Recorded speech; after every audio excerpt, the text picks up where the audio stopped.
Gaurkoan, zatiki algebraikoak zer diren, nola sinplifikatzen diren, eta hauen arteko batuketak eta kenketak nola egiten diren ikasiko dugu.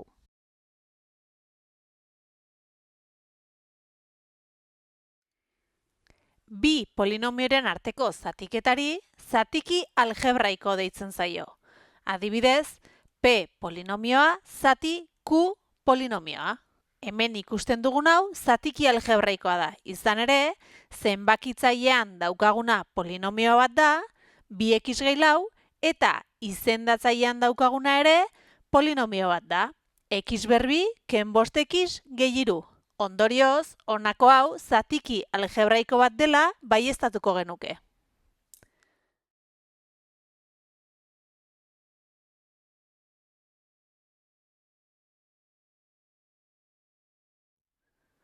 Jarraian, zatiki algebraikoak nola sinplifikatzen diren ikasiko dugu.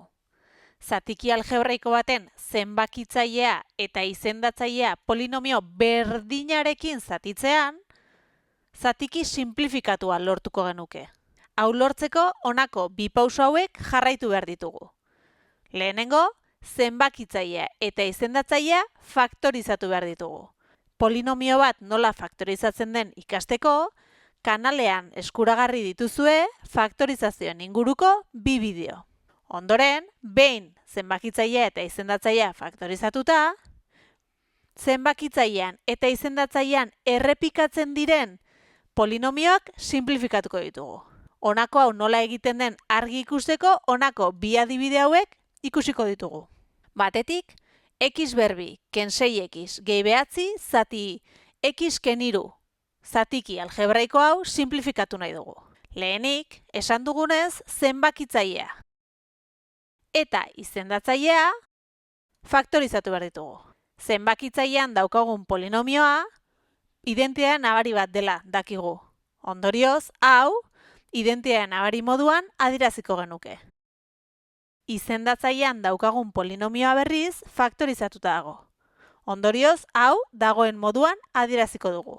Zenbakitzaileko adierazpena, hau da, x ken 3 berbi, honela ere adieraz genezake. X ken 3 bider x ken 3. Izendatzailea berdin mantenduta, ondoren, zenbakitzailean eta izendatzailean errepikatzen diren polinomioak sinplifikatuko ditugu. X ken 3 bat eta x ken 3 bat. Zer da gelditzen zaiguna?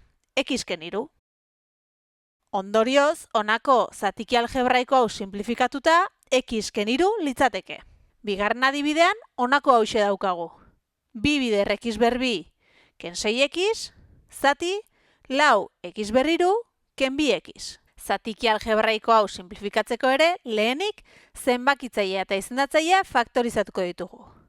Kasu honetan, zenbakitzailean daukagun polinomioan biderkagai komuna aterako dugu. Kasu honetan, 2x biderkagai komuna denez hau aterako genuke, eta soberan gelditzen zaigun hori parentesi artean adieraziko genuke. Izendatzaileko polinomioan ere biderkagai komuna aterako dugu. Kasu honetan ere 2x da biderkagai komuna eta soberan daukaguna parentesi barruan adieraziko dugu. Behin puntu honetan gaudela, bada ezpada, ikusi beharko genuke bigarren mailako polinomio hau ea faktorizatu daitekeen. Kasu honetan ezin denez, puntu honetatik abiatuko gara bigarren pausoa egitera. Zenbakitzailean eta izendatzailean errepikatzen diren polinomioak sinplifikatuko ditugula. Kasu honetan, 2x eta 2x sinplifikatuko ditugu. Zer da gelditzen zaiguna? Zenbakitzailean x ken 3 eta izendatzailean 2x berbi ken 1.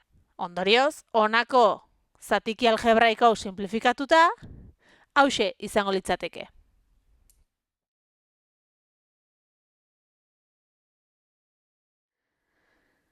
Zatiki algebraikoen batuketak eta kenketak egiteko, honako pauso hauek jarraitu beharko ditugu beti. Lehenengo, zatikiak izendatzaile komunera laburtu beharko ditugu. Ondoren, zenbakitzaileen arteko eraiketak egingo ditugu. Eta azkenik, ahal den kasutan, sinplifikatu egingo dugu. Pauso hauek nola aplikatzen diren ikasteko, honako adibide hau garatuko dugu. Zatiki algebraiko hauen kenketa hau egin nahi dugu. 2x gehi bat zati x gehi 3 ken x berbi gehi bost, zati x berbi gehi hiru x. Lehenengo pausoa, zatikiak izendatzaile komunera laburtzea dela esan dugu. Hau egiteko, izendatzaileak faktorizatu eta hauen MKT zein den kalkulatu beharko dugu.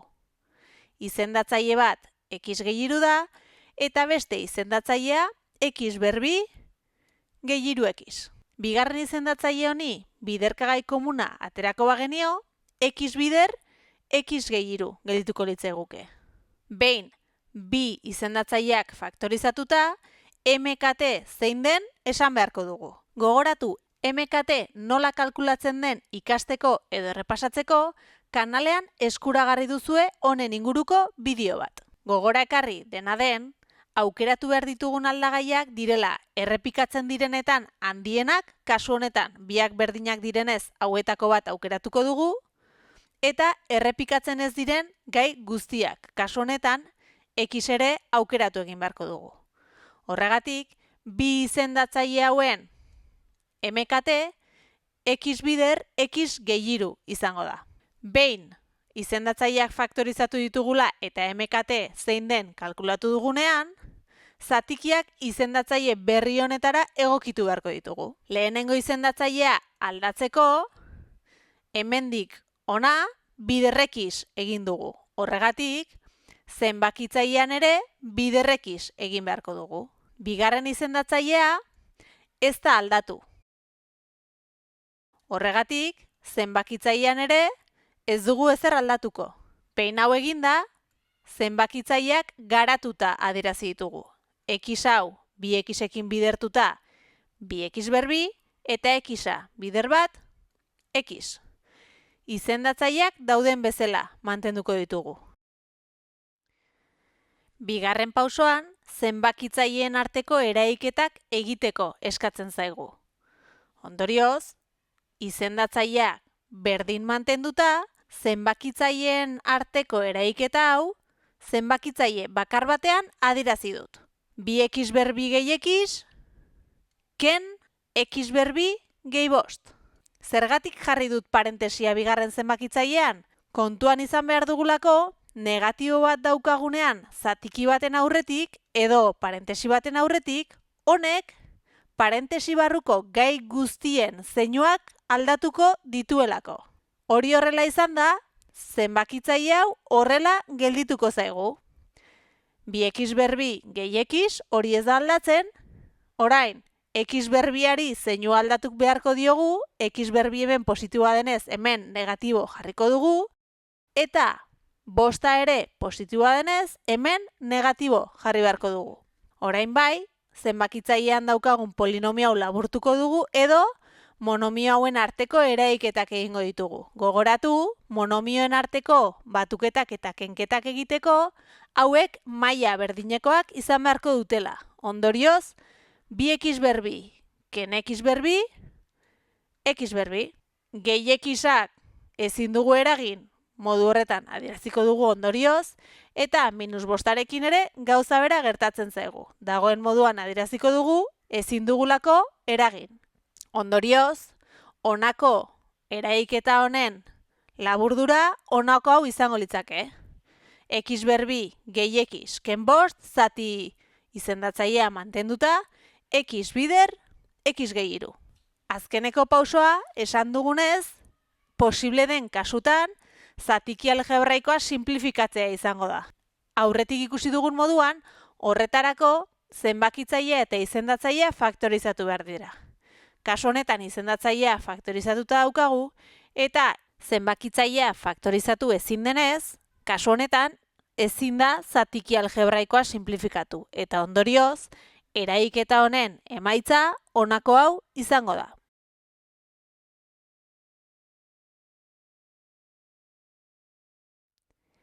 Bideo honetan ikasitakoa lantzeko, honako zatiki algebraikoen arteko kenketa nola egiten den ere ikasiko dugu.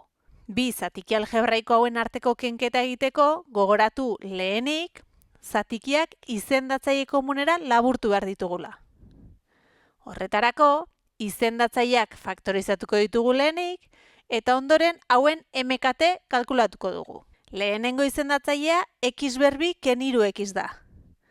Honi faktore komuna isa aterako bagenio, x ken 3 gelituko litzeguke. Modu honetan, izendatzaile hau faktorizatuta izango genuke.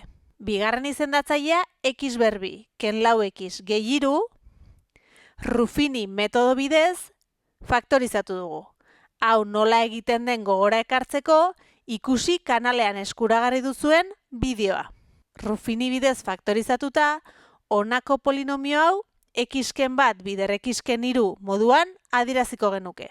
Orain, aurrez ere aipatu dudan moduan, errepikatzen diren gaietatik handiena, kasu honetan berdinak direnez, x-ken 3 aukeratuko dut, eta errepikatzen ez diren gai guztiak aukeratu behar ditudanez, x-a aukeratuko dut eta x-ken bat ere aukeratu beharra daukat. Ondorioz, bi izendatzaile hauen emekate, hau guztia izango da. X bider x-ken 3 bider x-ken bat. Orain, zatikiak izendatzaile komunera egokitu behar ditugu. Lehenengo izendatzaile hau izendatzaile berri bihurtzeko, x-ken bat bidertu diogu. Horregatik, zenbakitzaile honi x-ken bat bidertu beharko diogu. Bigarren izendatzailea izendatzaile berrira egokitzeko, isa bidertu diogu. Horregatik, honen zenbakitzaileari isa bidertu beharko diogu.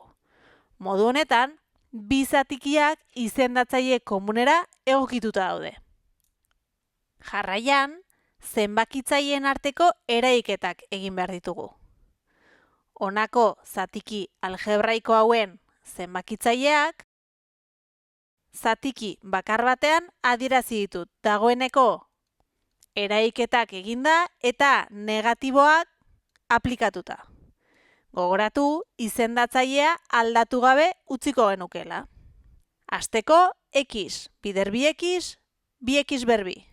Minus bat bider 2x, minus 2x. X bider 6, 6x. Eta minus bat bider 6, minus 6. Jarraian, minus x bider x, minus x berbi. Eta minus x bider bost, minus bost x. Orain, hemen daukagun polinomioa laburtuko genuke. Antzekoak diren monomioen arteko eraiketa eginda. 2x berbi ken x berbi, x berbi. Minus 2x gehi 6x, lau x. Ken bost x, minus x. Eta minus 6 dagoen moduan utziko genuke. Modu honetan, zenbakitzaileen arteko eraiketa eginda dago. Azkenik, gogoratu, posible den kasutan, zatiki algebraikoa simplifikatu beharko genukeela. Gure adibidean, izendatzailea faktorizatuta daukagu. Baina, zenbakitzailea faktorizatu gabe daukagu. Hau faktorizatzeko, Ruffini metodoa erabiliko genuke. Aurrez esan dizuedan moduan, bideo honetan eta deskribapenean daukazuen bideoa errepasatu, gai hau lantzen hasi aurretik. Modu honetan, polinomioen faktorizazioa nola burutzen den argi izango duzue. Polinomio hau Ruffini bidez faktorizatuta, x-ken 3 bider x gehi 2 gelditzen zaigu. Orain, simplifikazioarekin bukatzeko bideo honetan ikusi dugun moduan, zenbakitzailean eta izendatzailean errepikatzen diren polinomio horiek simplifikatuko ditugu. Hau da, berdinak diren polinomioak kenduko ditugu. Kasu honetan, bai zenbakitzailean eta baita izendatzailean ere, x-ken 3 daukagunez, hau simplifikatuko dugu. Azkenik, zenbakitzailean x gehi 2 eta izendatzailean x bider x-ken bat izango genuke. Hauxe izango da zatiki algebraiko hauen arteko kenketaren emaitza. Orain, ekin lanari, hurrengora arte.